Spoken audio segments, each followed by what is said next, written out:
জাতীয় স্মৃতিসৌধে রাষ্ট্রপতি মির্জা ফখরুল ইসলাম আলমগীরের শ্রদ্ধা, পরিদর্শন বইয়ে স্বাক্ষর।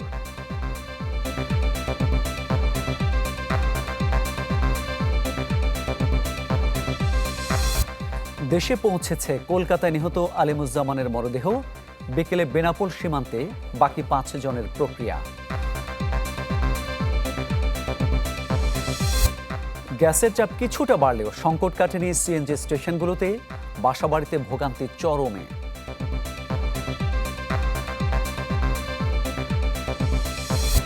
অভিবাসী ভিসা স্থগিতে ট্রাম্প প্রশাসনের নীতি বাতিল মার্কিন আদালতের, বেআইনি ও অভিবাসন নীতির পরিপন্থী ঘোষণা।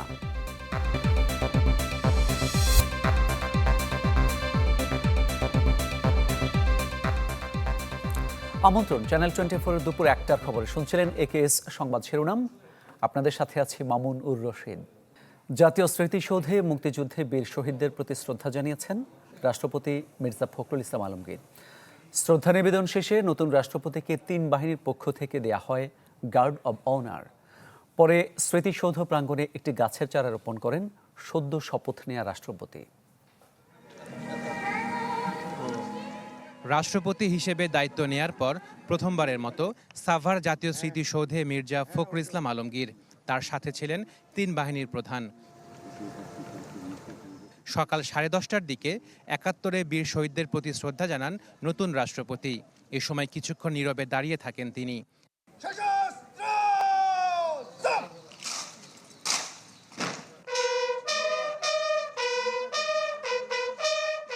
পরে সশস্ত্র বাহিনীর চৌকস দল প্রদান করে সশস্ত্র সালাম।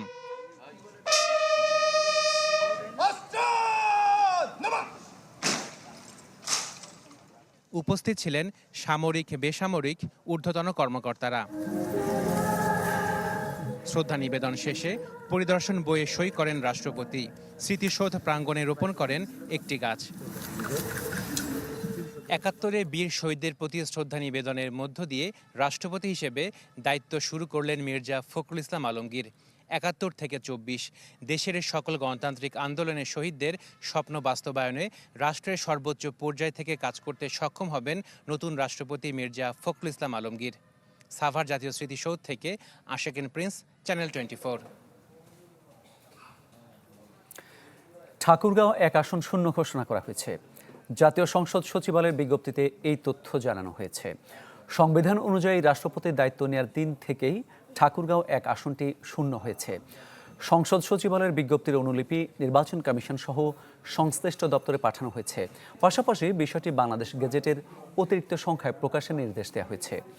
এর আগে গেল বৃহস্পতিবার সংসদ সদস্যদের ভোটে রাষ্ট্রপতি নির্বাচিত হন মির্জা ফখরুল ইসলাম আলমগীর। শুক্রবার বঙ্গভবনে আনুষ্ঠানিকভাবে রাষ্ট্রপতি হিসেবে শপথ নেন তিনি। কলকাতায় হোটেলে নিহত একজন বাংলাদেশির মরদেহ ভোমরা বন্দর দিয়ে দেশে পৌঁছেছে। বেনাপোল দিয়ে আসছে আরও 5 জনের মরদেহ। এরই মধ্যে 2 দেশের সব প্রক্রিয়া শেষে সাতক্ষীরার আলিমুজ্জামান সাজুর মরদেহ বুঝে নিয়েছে পরিবার। আসছে না রেবতী সরকারের মরদেহ। তার সৎকার কলকাতায় করা হয়েছে। অন্যদিকে দুপুরের মধ্যে দেশে পৌঁছানোর কথা রয়েছে সাভারের ব্যবসায়ী ও সাংবাদিক দেবাশিস দত্ত, তার স্ত্রী, সন্তান ও শ্বশুরের মরদেহ। এরই মধ্যে তাদের শেষ বিদায় কার্যক্রম সম্পন্ন করতে কুষ্টিয়া ও সাভারে সব ধরনের প্রস্তুতি নিয়েছে পরিবার।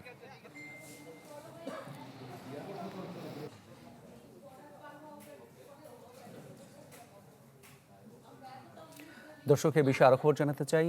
যশোর এবং সাতক্ষীরা থেকে যুক্ত হচ্ছেন আমাদের সহকর্মীরা। শুরুতে যশোর যেতে চাই সহকর্মী তৌহিদুর রহমানের কাছে। তৌহিদ, বেনাপোল স্থলবন্দর দিয়ে 5 জনের মরদেহ দেশে আনার কথা রয়েছে। কয়টা নাগাদ মরদেহ দেশে পৌঁছাতে পারে? সময় ঘড়ির কাঁটায় 1টা যখন বাজে তখন কলকাতা থেকে মরদেহগুলো নিয়ে রওনা হয়েছে বেনাপোল বন্দরের উদ্দেশ্যে। অর্থাৎ এখানকার ইমিগ্রেশন কর্তৃপক্ষ যেটা বলছেন যে যদি পথে কোনো বিঘ্ন সৃষ্টি না হয় তাহলে তারা আশা করছেন বিকাল 4টা থেকে 5টার মধ্যে বর্ডারে এসে পৌঁছাবে এবং ওপারের আনুষ্ঠানিকতা শেষে তাদেরকে এই পারে আনা হবে এবং এই পারে মরদেহগুলি গ্রহণ করার জন্য ইতিমধ্যে তাদের নিহতদের স্বজনরা এখানে অপেক্ষা করছেন এবং গতকাল থেকেই এখানে লাশবাহী গাড়ি নিয়ে অপেক্ষা করছেন সাভারের যে ব্যবসায়ী নিহত হয়েছেন জোবায়ের বাবু তার পরিবারের স্বজনরা, তারা গতকাল থেকে এখানে অপেক্ষা করছেন। আজ সকালে এখানে এসে পৌঁছেছেন কুষ্টিয়ার সাংবাদিক দেবাশিস দত্তের স্বজনরা এবং কুষ্টিয়ার সাংবাদিকরা, কুষ্টিয়া প্রেস ক্লাব এবং সিনিয়র সাংবাদিকরা এখানে সকাল থেকে অপেক্ষা করছেন তাদের স্বজনদের মরদেহ গ্রহণের জন্য। এপারে আমি কিছুক্ষণ আগে কথা বলেছি ইমিগ্রেশনের দায়িত্বপ্রাপ্ত কর্মকর্তাদের সাথে, তারা বলছেন যে এখানে পৌঁছালে যাতে তাদের কোনো অসুবিধা না হয় এবং দ্রুততার সাথে আনুষ্ঠানিকতা সম্পন্ন করা যায় সেই ব্যাপারে তাদের সকল প্রস্তুতি রয়েছে। অর্থাৎ ওপারের আনুষ্ঠানিকতা শেষে এপার বেনাপোলে প্রবেশ মাত্রই তারা দ্রুততার সাথে মরদেহগুলো তাদের স্বজনদের কাছে হস্তান্তরের উদ্যোগ নিয়ে রেখেছেন এবং এখানে মরদেহ গ্রহণের পরে যেটা বলছেন তাদের স্বজনরা, সরাসরি কুষ্টিয়ার যে 4 জন অর্থাৎ সাংবাদিক দেবাশিস দত্ত, তার স্ত্রী সন্তান এবং শ্বশুরের মরদেহ নিয়ে সরাসরি কুষ্টিয়াতে যাবেন এবং রাতেই তাদের সৎকার করা হবে। এবং যেটা আমরা জানতে পেরেছি যে দেবাশিস দত্ত এবং তার কন্যার তার পুত্র সন্তানের যে মরদেহ সেটা হিন্দু সনাতনী রীতি অনুযায়ী সৎকার করা হবে এবং তার স্ত্রী এবং শ্বশুরের মরদেহ ইসলামী শরিয়ত মোতাবেক দাফন করা হবে বলে আমরা জানতে পেরেছি। একই সাথে জোবায়ের বাবু যিনি সাভারের ব্যবসায়ী, তার মরদেহ গ্রহণের জন্য তার ভাই এবং স্বজনরা অপেক্ষা করছেন। তারাও বলছেন যে যেহেতু বেশ কয়েকদিন আগেই মৃত্যুর ঘটনাটি ঘটেছে সেই কারণে দ্রুততার সাথেও তারা দাফন সম্পন্ন করবেন বাড়িতে নিয়ে গিয়ে, সেই প্রস্তুতি সেখানে রয়েছে। তবে দুদিন ধরে অপেক্ষা করে তারা বেশ ক্লান্ত এবং বলছেন যে সেই কারণে তারা তারপরেও অধীর আগ্রহে আছেন স্বজনের মরদেহ গ্রহণের জন্য এবং বেনাপোলে উৎসুক মানুষও এখানে আছেন। সেই 5 জন যারা গত 19শে আগস্ট হোটেল শিখাইন কলকাতা মির্জা গালিব স্ট্রিটের হোটেল, সেখানে অগ্নিকাণ্ডে নিহত হয়েছেন যে 9 জন, তার 7 জনই বাংলাদেশের মানুষ, সেই বাংলাদেশি স্বজনদের দেখার জন্য। মামুন। তহিদ, ধন্যবাদ আপনাকে। এই পর্যায়ে আমরা যেতে চাই সাতক্ষীরায়। সহকর্মী আমিনা বিলকিস ময়না কাছে। ময়না, আলিমুজ্জামানের মরদেহ পরিবার বুঝে নিয়েছে, তারা কি বলছেন? মামুন, আপনি জানেন যে কলকাতার নিউ মার্কেট সংলগ্ন মির্জা গালিব স্ট্রিটের শাইন হোটেলে সেখানে কিন্তু অগ্নিদগ্ধ হয়ে এই আলিমুজ্জামান সাজু মারা গিয়েছে। তার মরদেহ কাল রাতেই পৌঁছানোর কথা ছিল, সব প্রক্রিয়া সম্পন্ন হয়েছিল, তা সত্ত্বেও কিছু প্রশাসনিক জটিলতা এবং সীমান্ত জটিলতার কারণে কিন্তু পৌঁছায়নি।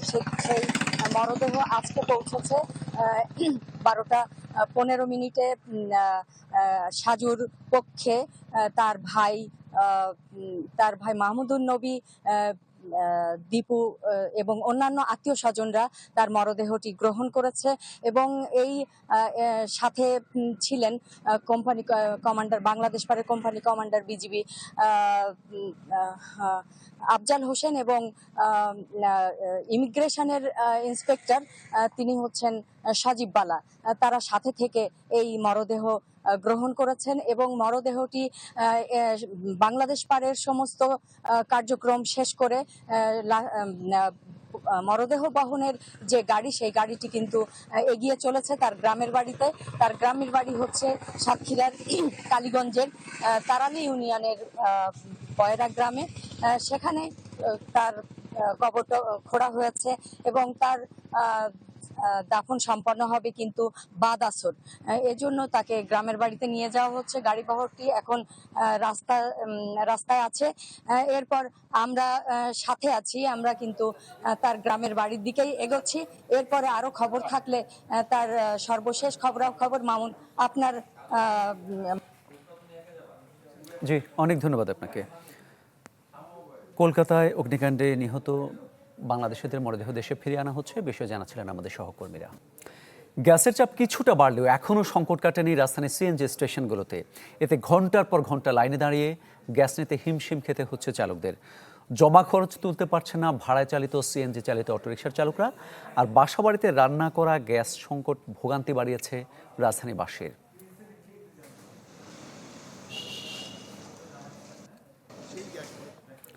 দর্শকের বিষয়ে আরো খবর জানাতে চাই। রাজধানী মহাখালী থেকে আমাদের সঙ্গে যুক্ত হচ্ছেন সহকর্মী আহমেদ সোহাগ।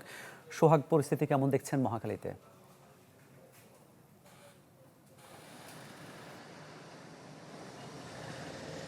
মামুন, আজ সকাল থেকে আমরা রাজধানীর বেশ কিছু গ্যাস পাম্পে ঘুরেছি। প্রায় সবগুলো গ্যাস পাম্পে যে চিত্রটা দেখেছি, যেগুলোতে গ্যাস দিচ্ছে, আবার কিছু কিছু গ্যাস পাম্প আমরা দেখেছি যে সেগুলোতে গ্যাস সরবরাহ তারা চাপ কম বলে বন্ধ রেখেছে, আর যেগুলোতে গ্যাস দিচ্ছে প্রায় সবগুলোতেই গাড়ির চাপ আছে। আজ শনিবার সরকারি ছুটির দিন, সেই হিসেবেও যে চাপ দেখতে পাচ্ছি তাতে মনে হচ্ছে যে গ্যাসের যে অন্যান্য সময়ের যে একটি স্বাভাবিক চাপ থাকে সেই চাপ তো নেই।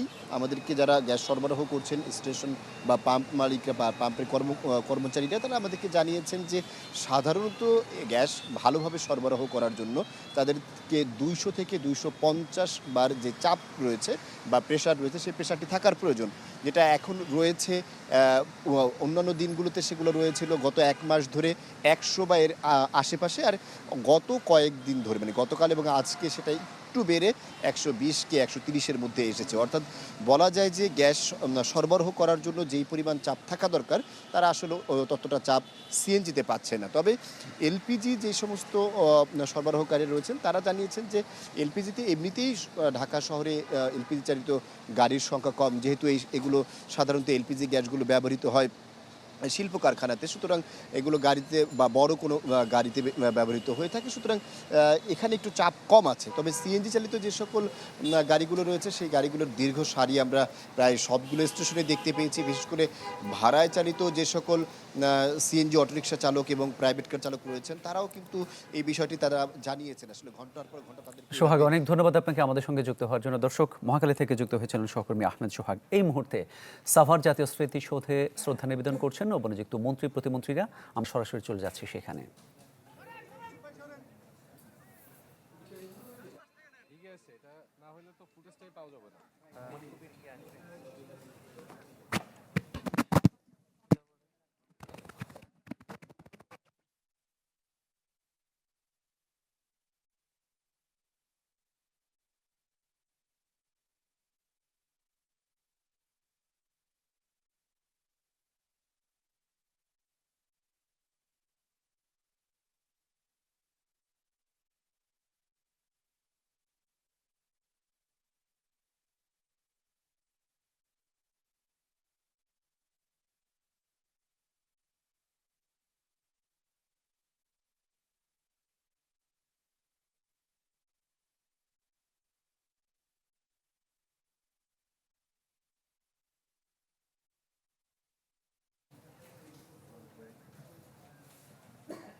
দর্শক, আমরা দেখতে পাচ্ছি ৭১-এর বীর শহীদদের প্রতি শ্রদ্ধা জানাতে গেছেন নতুন দায়িত্বপ্রাপ্ত মন্ত্রিসভার 7 সদস্য। আমরা দেখতে পাচ্ছি সেখানে বিএনপির বর্ষিয়ান নেতা এবং স্থায়ী কমিটির সদস্য ডক্টর আব্দুল মঈন খানকে, যিনি স্থানীয় সরকার, পল্লী উন্নয়ন ও সমবায় মন্ত্রণালয়ের দায়িত্ব পেয়েছেন, এবং তার পাশাপাশি রয়েছেন অন্যান্য মন্ত্রণালয়ের মন্ত্রী এবং প্রতিমন্ত্রীরাও।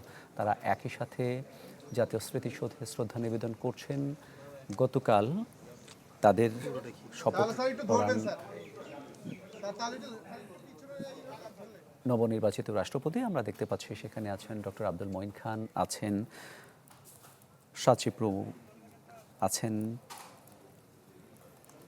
ধর্ম বিষয়ক মন্ত্রণালয়ের প্রতিমন্ত্রীর দায়িত্ব দেওয়া হয়েছে গাইবান্ধা 4 আসনের সংসদ সদস্য তিনি মোহাম্মদ শামীম কায়সার। সমবায় মন্ত্রণালয়ের দায়িত্ব দেওয়া হয়েছে বিএনপি স্থায়ী কমিটির সদস্য ডক্টর আব্দুল মঈন খানকে। মোটামুটি তার নেতৃত্বে আমরা দেখতে পাচ্ছি অন্যান্য যে মন্ত্রী প্রতিমন্ত্রীরা আছেন তারা শ্রদ্ধা নিবেদন করছেন। গতকাল যে সকল মন্ত্রী এবং প্রতিমন্ত্রীরা দায়িত্ব পেয়েছেন সেক্ষেত্রে বেসামরিক বিমান পরিবহন ও পর্যটন মন্ত্রণালয়ের দায়িত্ব পেয়েছেন এম রশিদুজ্জামান মিল্লাত, আর পার্বত্য চট্টগ্রাম বিষয়ক মন্ত্রণালয়ের দায়িত্ব দেওয়া হয়েছে বান্দরবানের সংসদ সদস্য সাচিংপ্রকে, যিনি বিএনপি থেকে নির্বাচিত হয়েছিলেন এবং তিনি বিএনপির দীর্ঘদিন ধরে বিএনপি রাজনীতির সঙ্গে যুক্ত ছিলেন, জ্যেষ্ঠ নেতা। বিজেপির চেয়ারম্যান আন্দালিব রহমান পার্থ পেয়েছেন তথ্য মন্ত্রণালয়ের দায়িত্ব।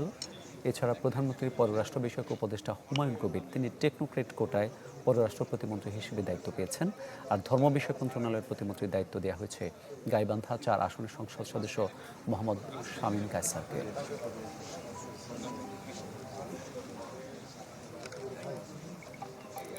সমস্যা নাই স্যার, দেন।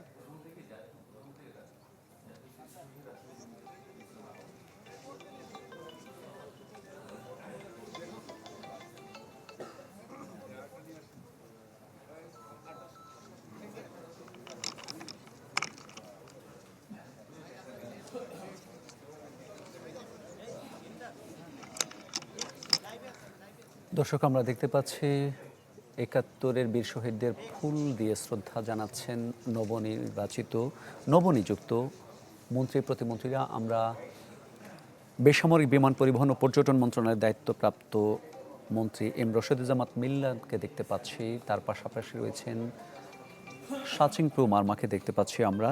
তিনি পার্বত্য চট্টগ্রাম বিষয়ক মন্ত্রণালয়ের দায়িত্ব পেয়েছেন। তার সাথে আছেন বিএনপি স্থায়ী কমিটির সদস্য এবং স্থানীয় সরকার পল্লী উন্নয়ন ও সমবায় মন্ত্রণালয়ের দায়িত্বপ্রাপ্ত মন্ত্রী ডক্টর আব্দুল মঈন খান।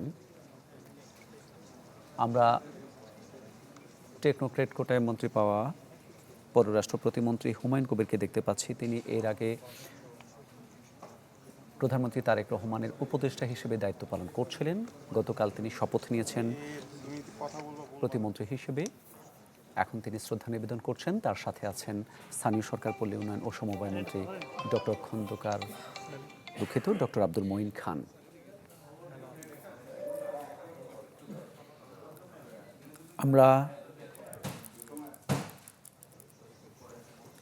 আমরা ধর্ম বিষয়ক মন্ত্রণালয়ের প্রতিমন্ত্রীকে দেখতে পাচ্ছি। তিনি এখন শ্রদ্ধা নিবেদন করবেন। মোহাম্মদ শামীম কায়সার, তার সাথেও আছেন ডক্টর আব্দুল মঈন খান।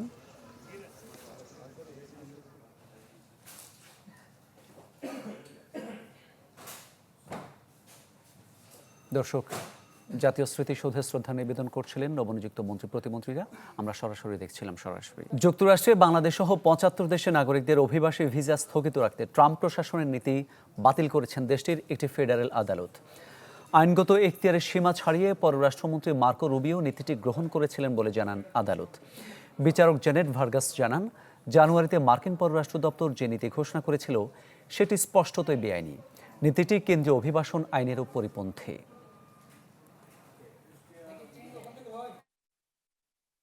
এই ছিল দুপুর ১টার খবর। এতক্ষণ সাথে থাকার জন্য সবাইকে ধন্যবাদ।